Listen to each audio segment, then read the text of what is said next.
নমস্কার বন্ধুরা, দিতির রান্নাঘর উইথ ব্লগ চ্যানেলে আপনাদের প্রত্যেককে স্বাগত। দেখুন, আজকে নিয়ে চলে এসেছি খুব সুন্দর একটা সয়াবিনের রেসিপি। যে কোনো দিন রাতে ডিনারে রুটি বা পরোটার সাথে খাওয়ার জন্য একদম পারফেক্ট একটা সয়াবিনের রেসিপি। তো আজকের এই রান্নাটা আমি কিভাবে করলাম চলুন দেখে নিন। তো দেখুন বন্ধুরা, সয়াবিনের এই রেসিপিটার জন্য আমি এখানে নিয়েছি মিনি চাংস, আর আগের থেকে একটু গরম জলে ভাপিয়ে রেখেছি। এইবার এর মধ্যে প্রথমেই আমি দিয়ে দেব সামান্য একটু আদা রসুন বাটা। খুব অল্প পরিমাণেই দেব আদা রসুনটা এখন।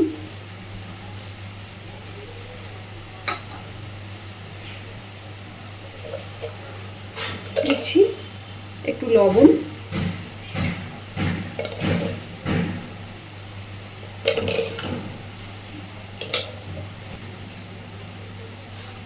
এইবার দিচ্ছি ম্যাগি মশলা। ম্যাগি মশলা বলতে এটা ম্যাগির প্যাকেটে যে মশলাটা থাকে সেটা না, ম্যাগির যে গরম মশলাটা পাওয়া যায় আলাদা, ম্যাগি মশলা বলে, যেটা হলুদ রঙের প্যাকেট। আমি আপনাদেরকে প্যাকেটটাও দেখিয়ে দিচ্ছি, সেই মশলা। এই যে দেখুন, আমি ম্যাগির এই মশলাটা ব্যবহার করেছি। এর পরিবর্তে আপনারা চাইলে গরম মশলার গুঁড়োও কিন্তু ব্যবহার করতে পারেন। আর দেব সামান্য পরিমাণে একটু লঙ্কা গুঁড়ো,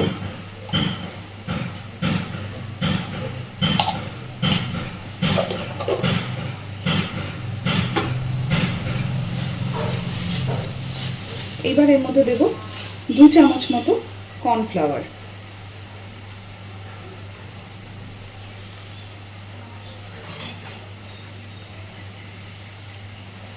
খুব সুন্দরভাবে এবার এটাকে আগে মেখে নেব।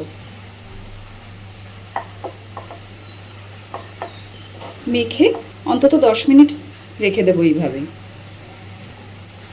তো দেখুন, আমি সয়াবিনটাকে খুব ভালোভাবে মেখে নিয়েছি। এইবার ঢাকা দিয়ে 10 মিনিট রেখে দেব। ততক্ষণ চলুন বাকি রান্নাতে যাই। এইদিকে দেখুন, সয়াবিনটা মেখে রেখেছিলাম, 10 মিনিট হয়ে গেছে। কড়াইতে সাদা তেল খুব ভালোভাবে গরম করে নিয়েছি। এবার আমি সয়াবিনটাকে একটু ভেজে নেব।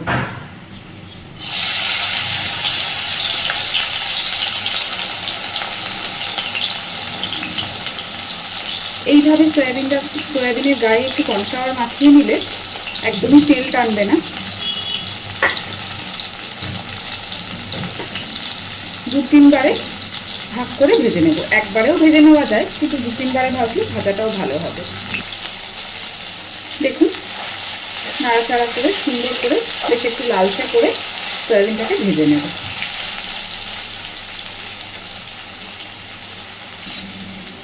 দেখুন বন্ধুরা, খুব সুন্দর করে আমি সয়াবিনগুলোকে ভেজে নিয়েছি।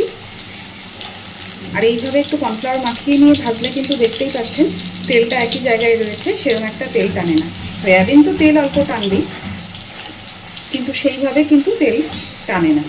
তো এবার এগুলোকে তুলে নেব, নিয়ে বাকি যে সয়াবিনটুকু আছে সেটুকুকেও ভেজে নেব। দেখুন, সমস্ত সয়াবিনগুলো ভেজে তুলে নিয়েছি। কড়াইতে দিয়ে দিয়েছি আবার তেলটাকে এবার খুব ভালোভাবে গরম করে নিয়েছি। এবার প্রথমেই দিয়ে দিচ্ছি পেঁয়াজ কুচি আর কাঁচা লঙ্কা কুচি।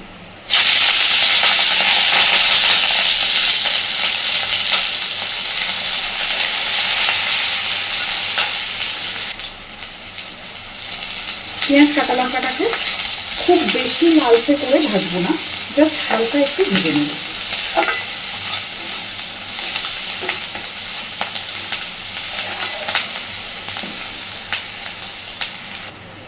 পেঁয়াজটা ভাজা হতে হতে দেখিয়ে দিই, এখানে একটা বাটির মধ্যে আমি নিয়েছি 2 চামচ মতো টমেটো সস।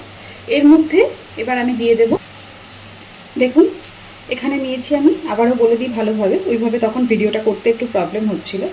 2 চামচ টমেটো সস, 2 চামচ chilli sauce, green chilli sauce, আর 2 চামচ সয়া সস। আবারও বলি, 2 চামচ গ্রিন চিলি সস, 2 চামচ টমেটো সস, আর 2 চামচ সয়া সস দিয়ে একটু জল দিয়ে ভালোভাবে এটাকে একটু গুলে রেখেছি। এইদিকে দেখুন, পেঁয়াজটাও কিন্তু আমার বেশ খানিকটা ভাজা হয়ে এসেছে। এই পর্যায়ে এবার আমি এর মধ্যে দিয়ে দিচ্ছি একটু গ্রেট করা আদা রসুন।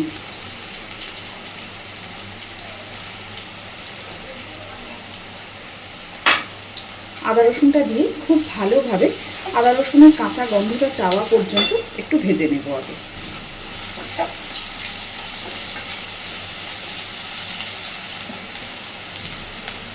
সুন্দর করে ভেজে নিয়েছি আদা রসুনটা দেওয়ার পরেও।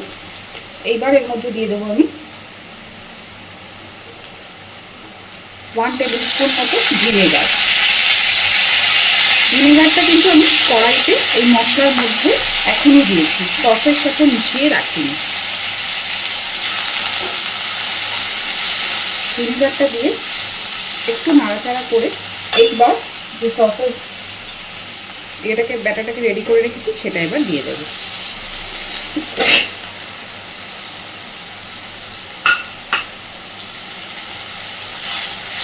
খুব ভালোভাবে একবার নাড়াচাড়া করে দেবো।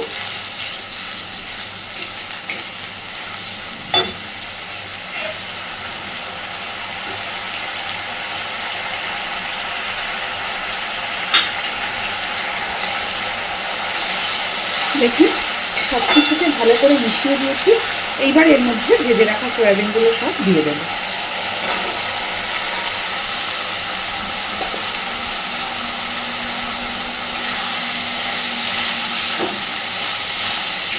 যেহেতু প্রত্যেকটা সসেই লবণ থাকে, তাই এই পর্যায়ে আমি এখানে আলাদা করে আর কোনো লবণের ব্যবহার করব না, কারণ আমি সয়াবিনটাকেও লবণ দিয়েই ভেজে রেখেছি। খুব ভালোভাবে সব কিছুকে একটুখানি ভেজে নেব। এবার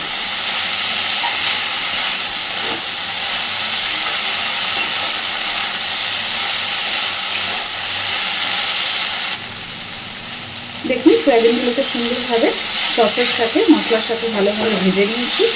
এবার দিয়ে দেবো খুব অল্প পরিমাণে জল।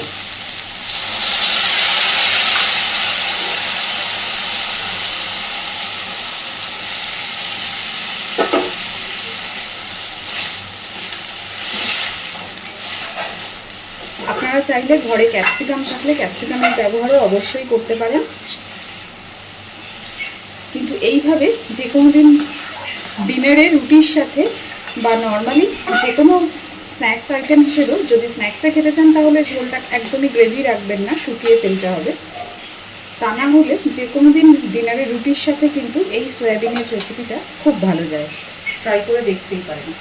আর আমার মনে হয় মিনি চাংসে এটা বেশি ভালো লাগে। অবশ্যই নর্মাল বড় সয়াবিনে করতেই পারেন, কিন্তু মিনি চাংসে এই রেসিপিটার স্বাদ অনেক বেশি ভালো হয়।